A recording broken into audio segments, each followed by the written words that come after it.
Salut à tous, alors aujourd'hui je vais vous parler du référendum d'initiative populaire pour les animaux, lancé notamment par Hugo Clément en juillet 2020.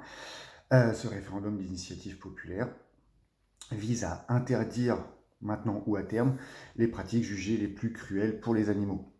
Alors on va lister ces mesures. Aujourd'hui, ce référendum d'initiative populaire a quand même récolté plus de 800 000 signatures.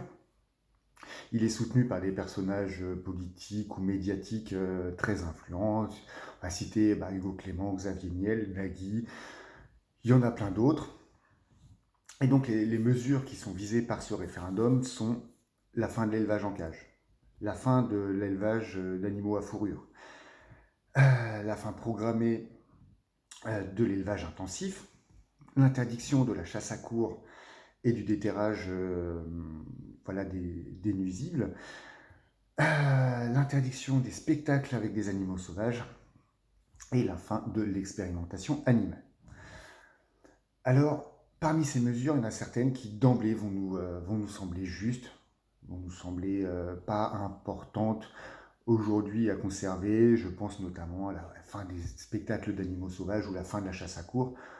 Voilà, c'est des pratiques qui concernent quand même très très peu de gens, qui sont quand même pas spécialement bonnes pour les animaux, donc là-dessus, il n'y a pas spécialement grand-chose à dire. Et on peut tous considérer que c'est une bonne chose. Après, il y a des sujets qui sont quand même un petit peu plus compliqués parce que ça concerne la France, mais ça concerne aussi d'autres pays. Et je vais prendre un exemple tout bête, la fin de l'élevage à fourrure. Le 28 septembre, donc le ministère de la Transition écologique, avec Barbara Pompili à sa tête en tant que ministre, a interdit à échéance de 5 ans les élevages à fourrure en France. Donc principalement des élevages de visons. Aujourd'hui en France, il y a 4 élevages de visons, dont 3 respectent tout à fait les normes en vigueur dans les élevages de visons. Il y en a un qui est régulièrement épinglé pour de mauvaises pratiques et donc qui ne bénéficie pas de la charte. Donc dans 5 ans, il n'y aura plus d'élevage de visons en France. Cependant, LVMH, grand groupe de luxe, utilise encore beaucoup de fourrure pour ses vêtements, pour la maroquinerie, pour les vêtements. Et il se fournit, pas forcément en France, hein, voilà, l'élevage d'animaux fourrure est quand même florissant en Europe et en Chine, donc LVMH se fournit un petit peu partout. Et le 29 septembre, Madame Pompili, enfin le ministère de la Transition écologique, a été interrogé sur les importations. Parce que est-ce que ça a du sens d'interdire une pratique en France si on continue d'importer, sachant que en France, les élevages français peuvent être surveillés par les services vétérinaires, ils peuvent être contrôlés, alors que pour les élevages étrangers, c'est quand même beaucoup plus difficile pour nous d'avoir un regard sur les conditions d'élevage des animaux. Et la réponse du ministère a été sans appel, je cite, une interdiction des importations et leur commercialisation n'est pas envisagée. Ça veut dire que, tout simplement, on interdit. Et quelque part, en fait, ce que nous, on va transformer, ce que nous, on va utiliser, on va l'importer. Donc, en fait, on plébiscite l'élevage de visons étrangers.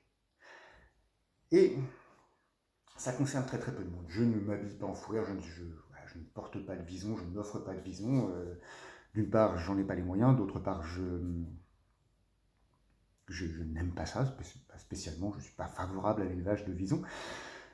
Mais ça montre quelque chose, parce que imaginons, voilà, l'élevage de... Reprenons l'interdiction de l'élevage en cage. Aujourd'hui, la plupart des lapins sont élevés en cage.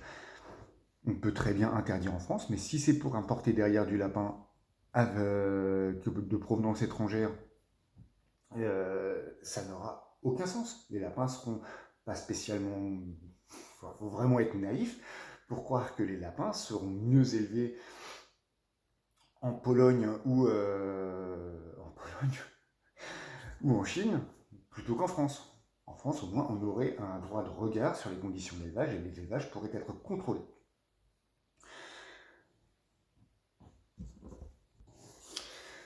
Prenons aussi la fin de l'élevage intensif. Alors déjà, il faut m'expliquer ce que c'est qu'un élevage intensif. Il manque une définition précise de savoir ce qu'est un élevage intensif. Je sais que mes vaches, par exemple, font beaucoup de lait, donc ce sont des vaches hautes productrices, Quelque part, on pourrait considérer que c'est un élevage intensif, même s'il y a un petit troupeau. Est-ce qu'un élevage intensif, c'est un troupeau de 500 vaches, comme on en voit en Nouvelle-Zélande par exemple?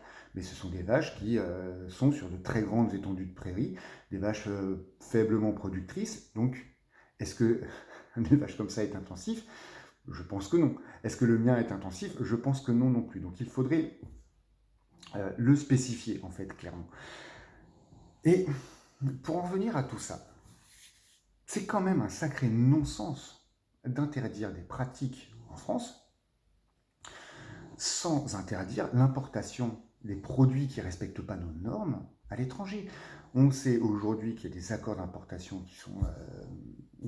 qui sont prévus avec le Canada, le CETA. On sait aussi qu'il y a des accords d'importation de viande brésilienne via les accords UE-Mercosur, qui nous sont soumis non pas à des conditions d'élevage, mais au respect des accords de Paris sur le climat. Donc en fait, les animaux, leurs conditions d'élevage, leurs conditions de vie, leurs souffrances, en fait, politiquement, on n'en a rien à foutre, clairement. En ce qui concerne l'exportation, clairement, on veut bien taper sur les élevages en France, on veut bien interdire tout ce qu'on veut en France, mais par contre, quand il s'agit de business international et de respect d'accords sur le climat, là, pour le coup, les conditions d'élevage des animaux, on n'en a rien à foutre, c'est une très très grosse hypocrisie. Donc clairement, ce référendum d'initiative populaire, il manque clairement de courage politique. S'il y avait, il y a 6 mesures, s'il y en avait une 7e en disant on interdit les importations des produits qui ne respectent pas ces normes, là ça aurait du courage, là ça aurait de la gueule. Ça changerait quelque chose pour tout le monde, ce serait un changement dans la société sur les rapports entre les humains et les animaux. C'est chose que certaines personnes veulent. Et là, ça aurait du sens. Je ne serais pas d'accord avec pour certaines raisons, mais ça aurait de la cohérence. Et qu'au final, les bestioles, elles ne seront pas élevées en France. Elles seront élevées ailleurs, mais pire. Alors je vais poser quand même une question. Est-ce que signer ce référendum, est-ce que c'est vraiment faire du bien aux animaux? Et je vous laisse réfléchir là-dessus. Allez, salut.